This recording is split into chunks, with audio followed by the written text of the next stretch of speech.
I manifesti della nuova maglia della Triestina, targata Robe di K davanti allo stadio Friuli, hanno infiammato gli animi della tifoseria bianconera, con chi, come capita nel mondo ultra, è andato oltre con insulti e imbrattamenti anche con la vernice rossa. Pezzi di cartellone, il manifesto completamente strappato, vedete la vernice buttata a terra. Ripeto, siamo proprio all'altezza della tribuna nord, dove c'è l'altro cartellone.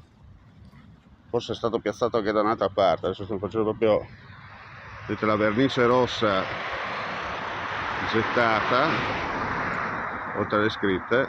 Del resto, però, il motto in inglese The Most Beautiful Jersey in Friuli Venezia Giulia, la più bella maglia del Friuli Venezia Giulia, è suonato chiaramente come una provocazione nei confronti dei cugini friulani, che peraltro avevano appena presentato le loro nuove divise di gioco. Del resto, difficile pensare una scelta inconsapevole sull'affissione da parte della società rosso-alabardata, considerata la specificità delle richieste riguardo gli spazi pubblicitari. Nella guerra di campanile, inutile ovviamente vista la differenza di categoria calcistica, i bene informati fanno filtrare una sorta di risposta ironica ai pacchetti agevolati per le gare al Friuli offerti dall'Udinese negli ambienti bene di Trieste e ai vertici delle grandi società assicurative che hanno sede all'ombra di San Giusto. Del resto alla Dacia Arena si vanno a vedere l'Inter, la Juve, il Milan, la Roma, non propriamente ed esclusivamente solo i bianconeri. Insomma, guerra di marketing, guerra di stile, visto quello avveniristico delle maglie friulane e quello retro di quelle rosso-alabardate.